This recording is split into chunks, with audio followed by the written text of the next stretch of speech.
देखिए इस वक्त सबसे बड़ी खबर यानी देखिए चंदन जी आज दिल्ली में शूटिंग कर रहे हैं। ये बताइए कितना बड़े पैमाने पर शूटिंग हो रहा है? अब तरह तो धो लेनी शूटिंग तो बहुत बड़का पैमाना पर हो रहा बा, जाकि हमने के दिल्ली करत तनी सा। और मनीष भैया आज दिल्ली में देखिए हमारा के धो लेनी हमने के आज बानी से सावन के शूटिंग कर रहा बानी जा डायमंड फार्म हाउस में, जौन की पवन पाल भैया ओकर डायरेक्टर बानी। जितने लोग हैं बैकग्राउंड लोग यहाँ पर दिखाइए किस तरह से बड़ी बजट के वीडियो बन रहा है। कांवर गीत है, साथ में हीरोइन भी आ जाइए, आप भी आ जाइए। देखिए हीरोइन के मैं जानूंगा परिचय, आप कहाँ से? सौम्या पांडे, बनारस से। अच्छा, बनारस से चलकर आप दिल्ली आई हैं, यानी चंदन जी के साथ काम कर रही हैं। हाँ जी। कितना अच्छा लग रहा है दिल्ली में? बहुत अच्छा लग रहा है।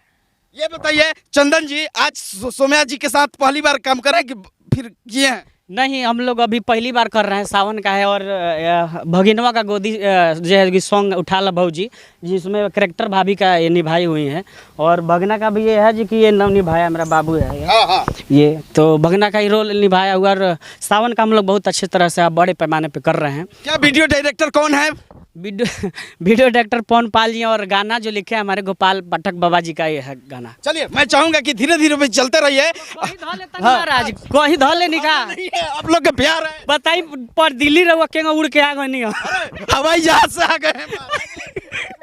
चलिए आरती न्यूज के दर्शक के सब कोई के फिर से हमार प्रणाम बा, नमस्कार बा। मनीष भैया देखिए अचानक में घेर ले बानी। देखिए सौम्या जी हैं हमारा साथ हैं, ये बड़ी खबर बता रहे हैं। दिल्ली से सबसे बड़ी खबर ये दिखा रहे हैं किस तरह से आज यहाँ पर चंदन जी के शूटिंग हो रहा है। कैमरा में लगातार फोकस करेंगे। सौम्या जी ये बताइए आज शूटिंग करके कितना अच्छा लग रहा है? बहुत अच्छा लग रहा है। आई एम सो हैप्पी और बहुत मज़ा आ रहा है। और भोले बाबा का काम हो रहा है तो ऑफ कोर्स बहुत अच्छा लगेगा। बिल्कुल। गाना जौन की बा बहुत अच्छा गाना बा, अभी कल पके जल बा, एक से एक गाना बा जौन की गुंज म्यूजिक एंटरटेनमेंट से, SR के से, चंदन चंचल एंटरटेनमेंट से, चंदन चंचल ऑफिशियल जो कि टीम कंपनी भोजपुरी से भी आई। तो ये हमने के कर रहा है। देखिए कितना बढ़िया फार्म हाउस बा जौन की बहुत बड़ा पैमाने पे हो रहा है, बहुत बजट से होता है, बहुत बजट से हो रहा है। मैं चाहूंगा कि सौम्या जी के लिए एक बोल बम गीत सुना दीजिए वही भाव में।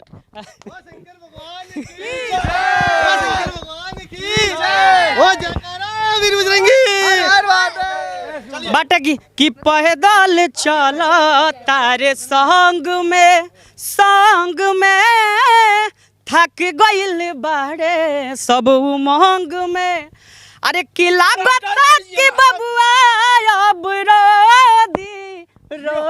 दी।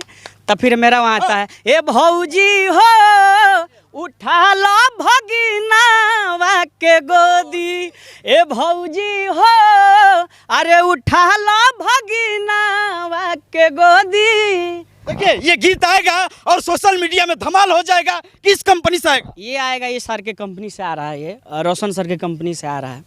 आप लोग इस वीडियो के देखिएगा और गाना के सुनिएगा। इसमें सौम्या जी हैं जो बनारस से चलकर दिल्ली आई हैं। ये बताइए आप किस किस आर्टिस्ट के साथ काम किए हैं, मैं कुछ जानकारी ले लूँ। हमारे भोजपुरी के जितने भी कलाकार हैं मैंने सबके साथ काम किया है और बहुत अच्छे गाने किए हैं दिल्ली में जब से आई हूँ। और अभी हम पवन जी के सेट पे हैं, पवन पाल जी के सेट पे, और हर एक दिन नया काम करते रहते हैं और बेहतर से बेहतरीन करते हैं। खाना उना नहीं खाई हैं गाँव में? नहीं, खाना खाए हैं, एक्चुअली कंटिन्यू काम करने पे एनर्जी थोड़ा डाउन हो जाता है। अच्छा। हाँ जी। मैं चाहूँगा चलिए समय कहती है बड़ा तगड़ा चल ले। बिल्कुल आप लोग जनता का पकड़ लेनी मनीष भैया माने के पड़ी रहा है। देखिए किस तरह से चंदन चंचल के यहाँ पर दिल्ली में शूटिंग हो रहा है। मैं जीरो ग्राउंड से दिखाने का प्रयास कर रहा हूँ।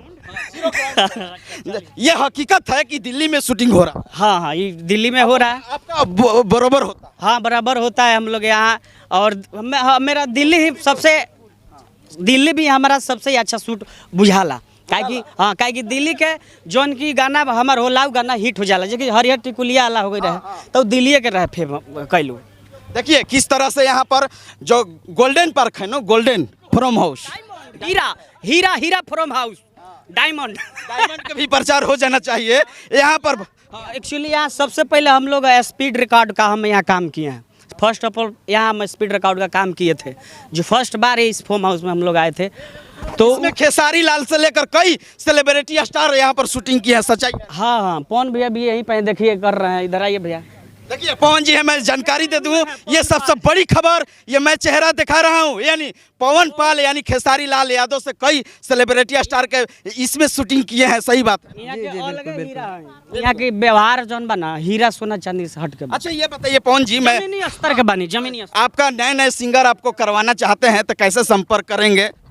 मोबाइल नंबर से, हाँ, मोबाइल नंबर पे। अरे बिहार यूपी के आते हैं आर्टिस्ट, बिहार यूपी में आप जो आर्टिस्ट हैं कैसे आएंगे आपके पास? न्यूज बा।